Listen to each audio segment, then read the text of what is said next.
بسم اللہ الرحمن الرحیم۔ شروع اللہ تبارک و تعالیٰ کے نام سے جو بڑا مہربان اور نہایت رحم فرمانے والا ہے۔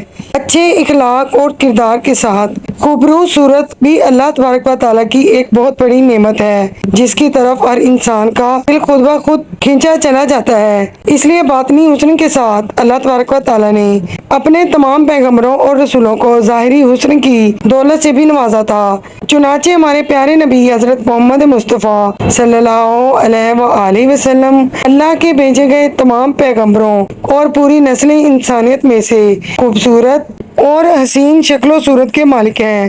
اللہ تبارک و تعالیٰ نے سلطان عرب و عجم حضرت محمد صلی اللہ علیہ وآلہ وسلم کے مثل نہ کسی کو پیدا فرمایا اور نہ کبھی پیدا فرمائے گا۔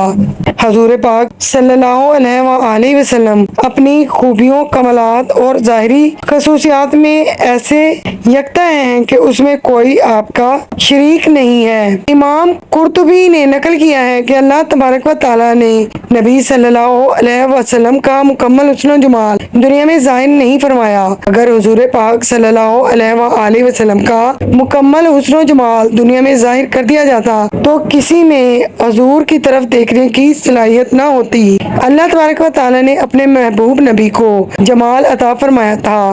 دراصل حسن صرف رنگ کی سفیدی، جاذبیت اور ظاہری بناوٹ کے خوبصورت ہونے کو کہتے ہیں، جبکہ جمال پورے جسم کے تمام اعضاء کا درست ہونا اور جسم کے تمام حصوں کا پرفیکٹ ہونے کو کہا جاتا ہے کہ اس سے آگے پرفیکشن کا تصور ہی نہ ہو۔ لہٰذا اللہ تبارک و تعالیٰ نے محمد صلی اللہ علیہ وآلہ وسلم کو حسن اور جمال دونوں میں اعلیٰ ترین مقام عطا کیا تھا اور جسے ہم پرفیکٹ پرسنالٹی کہہ سکتے ہیں۔ حضرت ابو ہریرہ، انس ابن مالک، عبداللہ ابن عمر، کعب بن مالک، جابر بن عبداللہ اور حضرت برا بن عازم رضی اللہ تعالیٰ عنہ نے حضور کی خوبصورتی اور جسمانی بناوٹ حلیہ کو جس طرح بیان کیا ہے، اگر ان تمام تر روایتوں اور اقوال کو ایک جگہ جمع کیا جائے تو وہ کچھ یوں ہے۔ حضور پاک کے جسم مبارک کا رنگ گورا سفید تھا، گویا ایسا معلوم ہوتا تھا کہ آپ کا بدن چاندی سے ڈھال کر بنایا گیا ہو۔ حضور کا جسم نہایت نرم و نازک تھا، جس سے ایک خاص قسم کی خوشبو آتی تھی۔ صحابہ کہتے ہیں کہ حضور پاک کے جسم سے ہم نے کبھی کوئی خوشبو نہیں سونگھی، یہاں تک کہ حضور پاک کے جسم مبارک سے گرنے والے پسینے کو ہم جمع کر لیا کرتے تھے اور اسے بطور عطر استعمال کرتے تھے۔ لہٰذا حضرت انس کی والدہ بی بی ام سلیم رضی اللہ تعالیٰ عنہ رسول پاک کے لیے ایک چمڑے کا بستر بچھایا کرتی تھیں اور حضور پاک اس پر دوپہر کو لیٹ کر آرام فرمایا کرتے تھے۔ لہٰذا آپ کے جسم مبارک کے پسینے کو وہ ایک شیشے میں جمع فرما لیتی، پھر اس کو ایک خوشبو میں ملا لیا کرتی تھیں۔ اس لیے حضرت انس نے وصیت کی تھی کہ میری وفات کے بعد میرے بدن اور کفن پر وہی خوشبو لگائی جائے جس میں حضور پاک کا مبارک پسینہ ملا ہو۔ حضور صلی اللہ علیہ وآلہ وسلم سر کے بال رکھنا پسند فرماتے تھے۔ آپ ہمیشہ پٹے رکھا کرتے تھے، کبھی آپ بال آدھے کانوں تک رکھتے، کبھی کانوں کی لو تک اور کبھی کندھوں کے قریب رکھتے۔ اگر سر کے بالوں میں کبھی مانگ نکل آتی تو رہنے دیتے، ورنہ مانگ نکالنے کی کوشش کیا کرتے تھے۔ حضور اپنے سر اور داڑھی میں درمیان میں کنگھا کیا کرتے۔ آپ اکثر سر میں تیل لگاتے اور سر پر ایک کپڑا ڈال دیا کرتے تھے۔ آخری عمر تک حضور کے بال بہت کم سفید ہوئے تھے اور آپ کی داڑھی مبارک میں صرف 17 عدد سفید بال تھے۔ آپ کے بال نہ بالکل گھنگرالے تھے نہ ہی سیدھے، بلکہ درمیانی کیفیت کے تھے۔ حضور نے حجۃ الوداع میں جب اپنے بال اتروائے تو وہ صحابہ میں بطور تبرک تقسیم ہوئے۔ بی بی ام سلمہ نے ان بالوں کو ایک شیشی میں رکھ دیا تھا اور جب کسی شخص کو نظر لگ جاتی یا کوئی مرض ہوتا تو آپ اس شیشی کو پانی میں ڈبو کر دیتی تھیں اور اس پانی سے شفا حاصل ہو جاتی تھی۔ حضور کا چہرہ مبارک نہایت ہی پر نور اور خوبصورت تھا، نہ زیادہ گول تھا نہ زیادہ پھولا ہوا۔ آپ کے دانت مبارک آبدار موتیوں کی مانند تھے، جو سفید چہرے کے ساتھ چمکتے تو یاقوت کے موتی کی طرح لگتے۔ حضور کی آنکھیں بڑی سیاہ اور سرمنگی تھیں، جن میں سرخ ڈورے تیرتے دکھائی دیتے تھے۔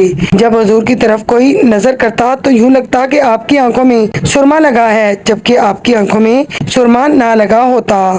پیشانی مبارک کشادہ تھی، بھویں مبارک باریک اور گھنی تھیں اور دونوں بھویں اس قدر قریب کہ دور سے دونوں ملی ہوئی معلوم ہوتی تھیں اور ان دونوں بہوؤں کے درمیان ایک رگ تھی جو غصے کے وقت ابھر جاتی تھی۔ آنکھوں کی پلکیں گھنی اور دراز تھیں۔ اللہ تبارک و تعالیٰ نے حضور کو ایسا معجزہ عطا فرمایا تھا کہ ان مقدس آنکھوں سے آپ ایک ہی وقت میں آگے پیچھے دائیں بائیں اوپر نیچے دن رات اندھیرے اجالے میں بھی یکساں دیکھ لیتے تھے۔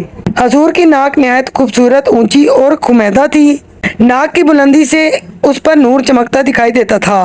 حضور کے مبارک کان میں بھی موزانہ شان تھی۔ آپ خود ارشاد فرماتے تھے کہ میں ان چیزوں کو دیکھتا ہوں جنہیں تم نہیں دیکھ سکتے اور میں ان آوازوں کو سنتا ہوں جن کو تم میں سے کوئی نہیں سنتا۔ پیارے نبی کے رخسار مبارک نرم و نازک تھے، یہاں تک کہ آپ جب گفتگو کرتے تو ان کے دونوں گال ہموار ہو جایا کرتے تھے۔ حضور کی گردن مبارک نہایت ہی معتدل سراہی دار تھی جو خوبصورتی اور صفائی میں نہایت ہی بے مثل تھی۔ حضور کی ہتھیلیاں چوڑی گوشت سے بھری ہوئی، کلائیاں لمبی، بازو دراز، جبکہ ہتھیلیاں نہایت ہی نرم و نازک تھے۔ ان میں سے ایک خاص قسم کی خوشبو آتی تھی، چنانچہ جس شخص سے آپ مصافحہ فرماتے تھے وہ دن بھر اپنے ہاتھوں کو خوشبودار پاتا۔ حضور کا شکم اور سینہ مبارک دونوں ہموار اور برابر تھے۔ سینہ مبارک چوڑا تھا اور مقدس چھاتیاں اور پورا شکم بالوں سے خالی تھا، البتہ کندھوں اور کلائیوں پر کچھ بال موجود تھے۔ آپ نہ ہی زیادہ لمبے قد والے تھے اور نہ ہی چھوٹے قد کے، بلکہ آپ کا قد مبارک میانہ تھا، لیکن جب حضور کسی لمبے قد والے شخص کے ساتھ چلتے تو آپ اس سے بلند نظر آتے تھے۔